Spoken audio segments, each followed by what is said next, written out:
자, 이제 다섯 번째 전로의 절연 및 접지에 대해서 알아보도록 하겠습니다. 절연, 전기를 통하지 않게 하는 것을 우리가 절연이다 이렇게 얘기했죠.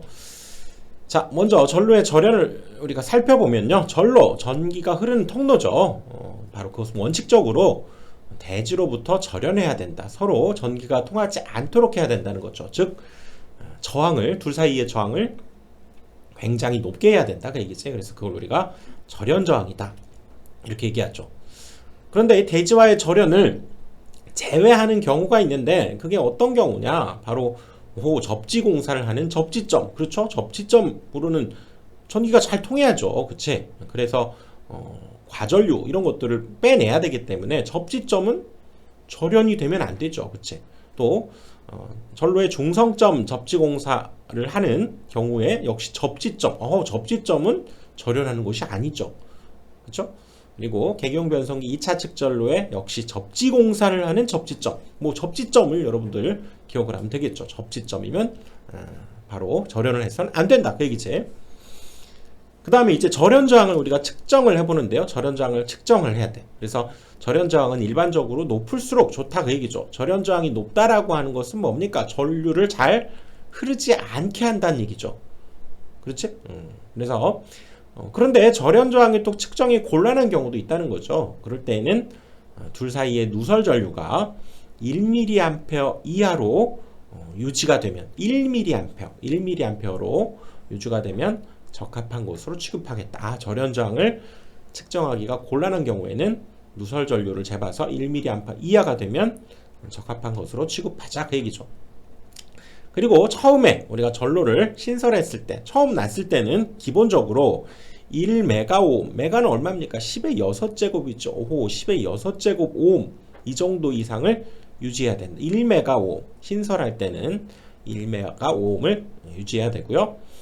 또한 최대 누설 전류 한도는 최대 공급 전류의 2000분의 1을 넘지 않아야 된다. 이런 것들 다 값들이 중요하죠. 최대 누설 전류는 최대 공급 전류의 2000분의 1은 넘치지 않도록 하자 그 얘기죠. 자, 기억을 해봅시다. 누설 전류는 1mA 이하로 유지시키고, 처음에 만들었을 때, 신설했을 때는 1메가오음이고요. 그 다음에 누설 전류 한도는 최대 공급 전류의 2000분의 1이라는 거 기억을 해둬야죠. 그럼 이제 절연 내력 실험은 절연의 내력, 견디는 시험을 해본다 그 얘기죠. 그래서 연속해서, 이것도 중요하죠. 10분간 우리가 견디는지 시험을 해봐야 된다 그 얘기죠. 10분간 계속 어떤 전압을 가했을 때 얘가 이상 없이 견뎌야 된다 그 얘기지. 그래서 전로의 절연 저항 및 절연 내력을 우리가 한번 생각을 해보면요. 자, 2021년부터 이런 내용들이 좀 바뀌었죠. 자, 보시면 사용전압이 SEVL, PEVL, 이거 뭘까요? 사용전압 처음 보네. 자, 이것은 뭘 뜻하냐면, 일단 기본적으로 ELV는 Extra Low Voltage, 특별 저압이다 그 얘기죠. 특별 저압. 그래서 2차 전압이 교류인 경우에는 50V, 직류의 경우는 120V 이하를 우리가 특별 저압이다 그렇게 얘기하는데, 그 중에서 SELV는 safety예요. safety.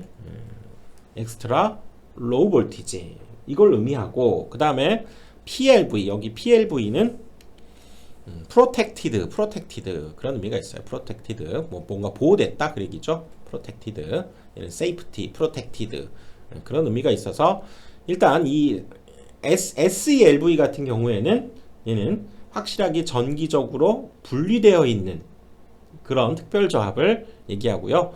그 다음에 요거 PELV는 접지가 되어 있는 거예요. 얘는 접지가 되어 있어서 뭔가 프로텍티드, 보호가 되어 있는 기능적인 역할을 하고요. 그 다음에 여기 또 FELV가 있는데요. 얘는 Functional Extra Low Voltage, 펑셔널 어떤 기능적인 역할을 한다 그 얘기인데, 이 FELV는 1차와 2차가 전기적으로 절연되어 있지 않은 회로, 예를 들자면 변압기 중에서도 우리가 단건 변압기 본 적 있죠? 단건 변압기 하나의 이 철심에, 그쵸? 여기 하나의 철심에 1차와 2차를 이렇게 같이 써서 둘 사이에 절연되어 있지 않은 그런 것을 우리가 단권 변압비 그랬었죠. 뭐 그런 경우에 사용하는 것들이다 그 얘기죠. 자, 얘네 둘이는 일단은 절연이 돼 있어요. 얘는 절연되어 있지 않은 거죠. 1차, 2차가. 그리고 얘는 접지가 돼 있고 일종의 얘는 비접지되어 있는 그런 회로다 이렇게 보시면 되고요. 그때 SELV와 PELV 같은 경우는 DC 시험 전압이 250V에 절연 저항이 0.5메가오음이고요. 그 다음에 FELV 또는 500V 이하인 경우에 이때는 시험 전압이 500V고 얘는 절연 저항이 1메가오hm. 이 바뀐 부분이라 이 부분 상당히 여러분들 잘 기억을 해둬야 돼요. 이 표를 자 주고 다시 한번 볼까요? 자, SELV의 PELV 같은 경우는 DC 시험 전압 250에 절연 저항 0.5메가오hm. FELV나 또는 500V 이하짜리는 시험 전압을 500V를 쓰고요. 1메가오음을 쓰게 되고, 자 500V를 초과하게 되면 이건 1000V와 1메가오음이 되는 거죠. 자, 이번에 바뀐 이 부분 여러분들 잘 기억을 해 두셔야 돼요. DC 250, 500, 1000, 0.5, 그 다음에 1메가오hm, 1메가오hm 기억을 해 봅시다. 그리고 10분간 가해서 견뎌내야 된다 그 얘기죠. 자, 절연 내역 시험 이제 시험 전압을 한번 보시면 이렇게 복잡한 표들이 있는데, 자 기본적으로 여기 7000V 이하짜리 요거 좀 기억합시다. 비교적 그렇죠? 상대적으로 낮은 고압 저압과 고압인 경우에는 시험 배율을 그 전압의 1.5배를 하게 되는데, 만약에 1.5를 했는데도 500V보다 적게 되면 그냥 500V로 시험 전압을 삼아야 된다 그 얘기라고요. 예를 들어서 자 220V짜리 우리가 사용하고 있는 요 녀석의 절연 내역 시험 전압을 구해봐라 그러면 지금 이 범위에 해당되죠. 그렇기 때문에 곱하기 1.5배를 해야 된다 그 얘기죠. 그래서 계산해 보면 얼마입니까? 얘가 330V가 되죠. 330V. 근데 이것을 답이라고 하면 안 되고 그래도 최저 전압은 500V를 유지하게 된다. 500V로 시험을 해야 된다. 이렇게 답을 해야 된다 그 얘기죠. 이 정도 기억하시고요. 그 다음에 여기 다중접지에서 얘는 0.92배를 곱한다는 거. 우리가 22.9kV를 보통 쓰잖아요. 그쵸? 요거. 자, 요 부분에 있어서 얘가 다중접지이기 때문에 여기에다가는 절연 내역 시험 전압이 0.92배를 곱한다는 거 기억하시고요. 또 만약에 직류를 할 때에는 이거에 2배를 곱한 값으로 직류 시험 전압을 한다는 것도 기억해 봅시다. 기본적으로는 0.92배. 요 정도 여러분들 기억해 주시면 되겠어요. 자, 그래서 송전선로에 이제 절연으로 가보면요. 송전선로에서는 이제 우리가 애자를 써서, 우리가 송전선로는 나전선을 보통 쓰죠. 나전선을 쓰는데 바로 애자를 이용해서 이 나전선을 고정하기도 하고요. 고정하면서도 뭡니까? 절연이 돼야죠.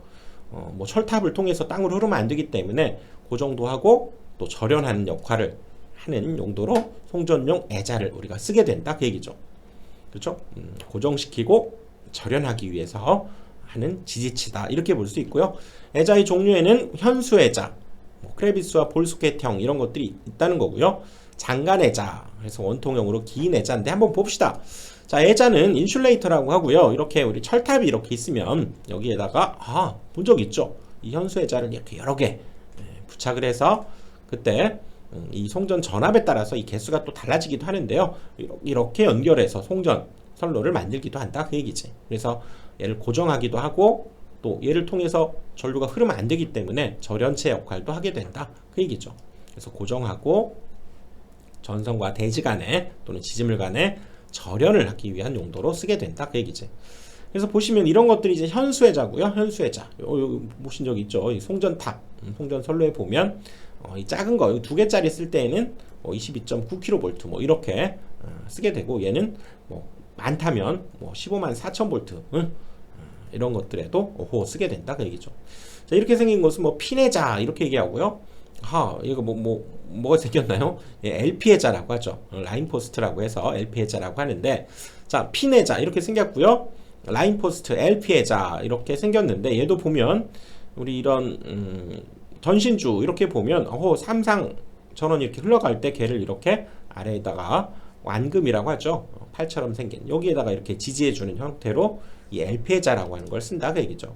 또 이렇게 생긴 애자도 있어요. 이렇게 생긴 애자를 우리가 폴리머 애자다 이렇게 얘기하고, 실리콘, 고무 이런 걸 써가지고 만든 애자다. 그래서 오염물이 잘 안 달라붙고 세척에도 상당히 좋은 효과가 있어서 요즘엔 이 폴리머 애자를 많이 쓴다 그 얘기죠. 참고로 쭉 한번 알아봅시다. 그리고 이런 애자를 현수애자 이렇게 얘기하고요. 이 현수애자를 몇 개를 이렇게 붙여서 만들기도 한다 그 얘기죠.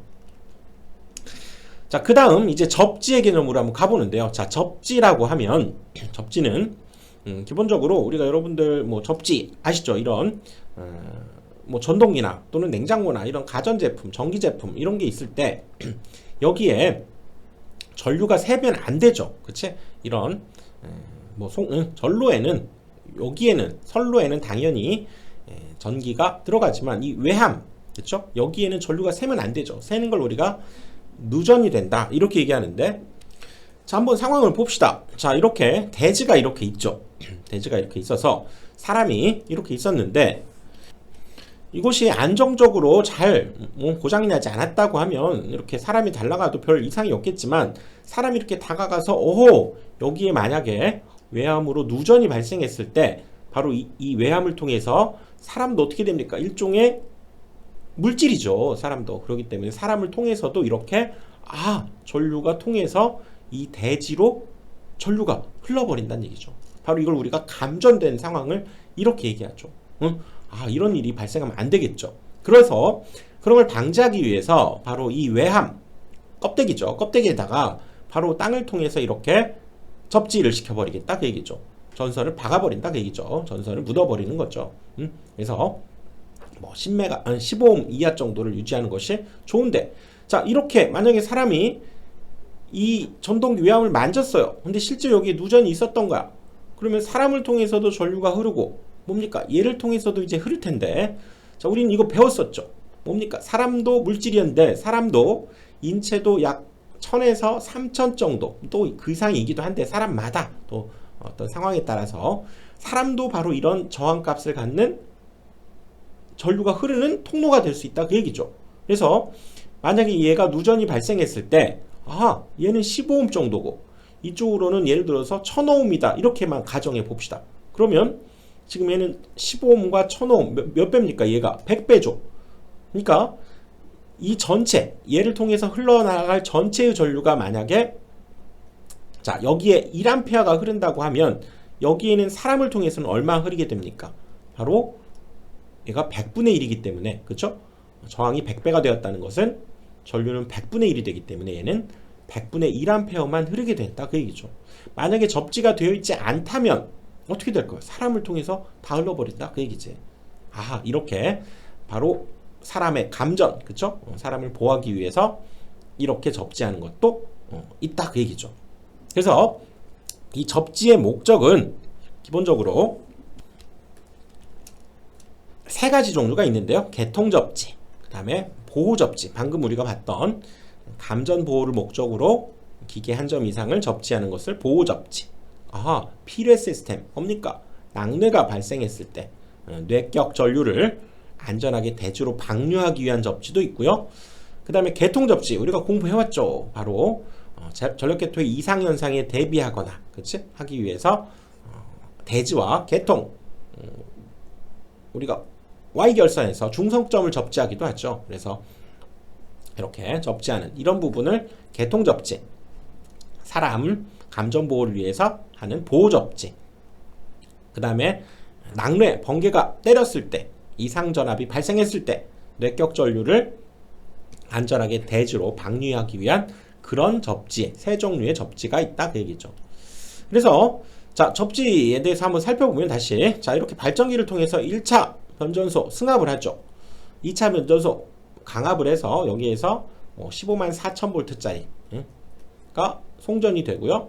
또 2차 변전소를 통해서 이쪽으로는 22만 9천 볼트, 22,900 볼트, 21.9kV짜리, 그쵸? 이렇게 공급이 되면서 여기에서 이렇게 변전소라든가 또는 여기에도 그렇죠? 변압기가 들어있죠. 변압기를 통해서 이렇게 접지하는 것들이 바로 개통 접지가 되겠고요. 개통.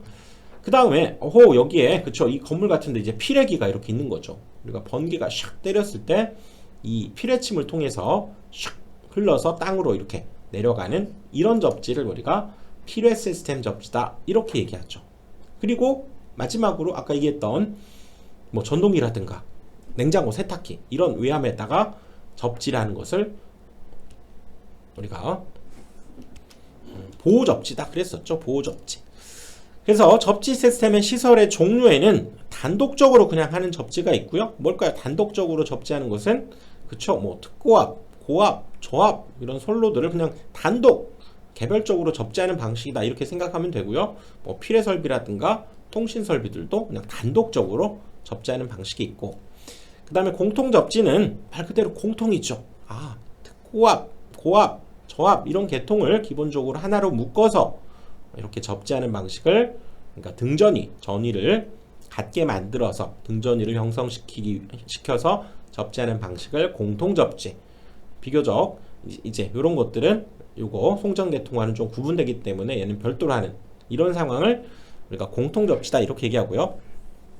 그 다음에 통합 접지는 아예 모두를 다 통합해 버린다 그 얘기죠. 특고압, 고압, 저압, 피해, 통신까지 모두를 다 하나로 묶어서 이렇게 접지하는 방식을 통합 접지다. 그래서 단독 접지, 공통 접지, 통합 접지 이런 것들이 있다는 거죠.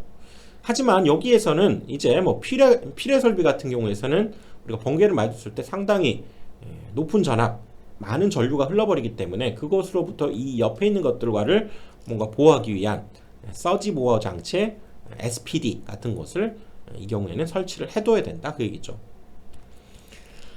자, 이제 수전 전압별 접지 설계 시 고려사항을 한번 살펴보면, 저압 수전, 저압으로 우리가 받아들일 때 수용과 접지 설계에는 바로 지락 전류 계산과 자동으로 차단해야 될 조건 등을 역시 고려해서 설계를 해줘야 되고요. 접지 설계를. 그 다음에 특고압이나 고압 여기에서의 접지 설계는 접촉 보폭 전압, 대지 전위 상승, 허용 접촉 전압 이런 것들을 고려해서 설계해 준다 그 얘기죠. 자, 수용과의 접지는 기본적으로 대지와의 저항값이 3오hm 이하인 금속재 수도관로를 쓰기도 한다는 거죠. 3오hm 이하 요거 중요하죠. 수도관로를 사용할 때는 3오hm 이하짜리를 쓸 수 있고요. 또 역시 건물의 철골 같은 경우도 어차피 땅에 묻어져 있기 때문에 얘도 저항값이 3오hm 이하인 그런 철골을 이용하기도 한다 그 얘기죠. 그리고 접지 도체로는 6스퀘어 6제곱밀리미터 이상의 연동선을 쓰게 된다 그 얘기죠. 자, 접지 공사의 방법으로는 지금 여기 보면 이 변압기에서도 지금 땅으로 이렇게 접지를 한다는 얘기죠. 그래서 바로 이 땅이 이렇게 있었다고 하면 접지극이 이 땅 아래로 75cm 이상 깊게 들어가야 된다는 얘기고요. 그 다음에 지하 75cm부터 여기 지상 2m, 여기 2m까지는 이렇게 합성 수지관이라든가 몰드 같은 걸로 그쵸 감전의 우려가 없도록 감싸줘야 된다 그 얘기죠. 여기 75cm 0.75m부터 여기 위에 지표 위에 2m까지는 합성 수지관 등으로 몰딩을 해줘야 된다 그 얘기지. 그 다음에 철주 등 금속재를 따라서 시설하는 경우에는 접지극을 1m 이상 이격해야 된다. 자, 무슨 말이냐, 얘가 만약에 철주였다 그러면 이렇게 해놓으면 이 철주를 통해서 다시 전류가 올라가 버릴 우려가 있기 때문에 바로 여기에서부터 이제 이 정도 좀 간격을 띄워주자 그 얘기죠. 간격을 띄워서 1m 이상 간격을 띄워서 봉을 접지극을 묻자 그 얘기죠. 그 다음에 전기 저항이 3오hm 이하인 역시 수도관로를 이용해서 접지극으로 이용할 수 있다. 3오hm 계속 나오고 있죠. 여기 75cm 위로는 2m. 그것도 좀 기억을 해봅시다. 자, 그래서 이번 강의는 여기까지 하고요. 다음 강의에서 이제 또 문제로 들어가 보도록 하겠습니다.